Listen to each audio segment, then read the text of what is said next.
মার্কিন president Donald Trump বলেছেন, ইরানকে এক রাতেই নিশ্চিহ্ন করা সম্ভব, আর মঙ্গলবারই হতে পারে সেই রাত।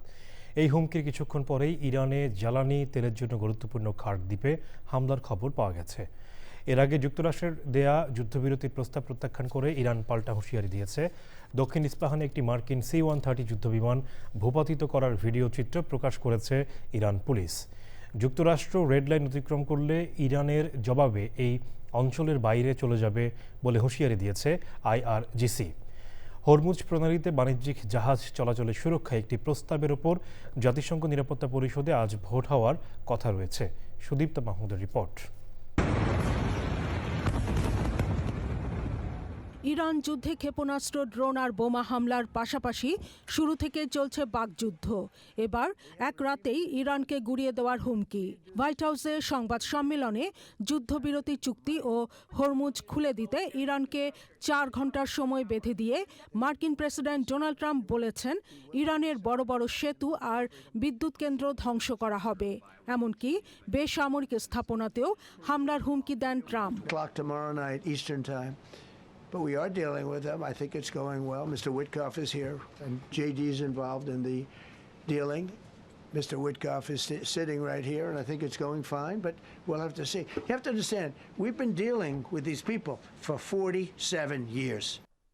যুক্তরাষ্ট্রের দেওয়া যুদ্ধবিরতির প্রস্তাব প্রত্যাখ্যান করে ইরান পাল্টা শর্ত দিয়েছে। তা হলো স্থায়ীভাবে যুদ্ধ বন্ধ। ইরানের ইসলামী বিপ্লবী গার্ড কোর IRGC বলেছে, ট্রাম্পের বক্তব্যই ইঙ্গিত দেয় যুদ্ধ ব্যবস্থাপনায় নিয়ন্ত্রণ হারিয়েছেন তিনি।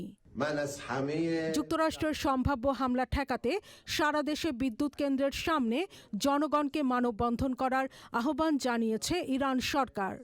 এদিকে দক্ষিণ ইস্পাহানে যুক্তরাষ্ট্রের C-130 যুদ্ধবিমান ভূপাতিত করার ভিডিও চিত্র প্রকাশ করেছে ইরানি পুলিশ।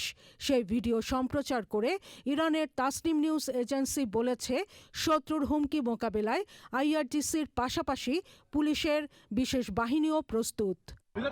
মধ্যপ্রাচ্যের বিভিন্ন দেশে মার্কিন স্থাপনায় হামলা অব্যাহত রেখেছে ইরান। সৌদি আরবের পূর্বাঞ্চলে ইরানের ছোড়া 7টি ব্যালিস্টিক ক্ষেপণাস্ত্র ভূপাতিত করেছে সৌদি সামরিক বাহিনী। লেবাননের সশস্ত্র গোষ্ঠী হিজবুল্লাহর দাবি, লেবানন ও ইসরায়েলের উত্তরাঞ্চলীয় শহরগুলোতে ইসরায়েলি সেনা এবং ট্যাঙ্ক লক্ষ্য করে হামলা চালিয়েছে তারা। এদিকে হরমুজ প্রণালী নিয়ে ইরানের সঙ্গে বৈঠক করেছে ওমান।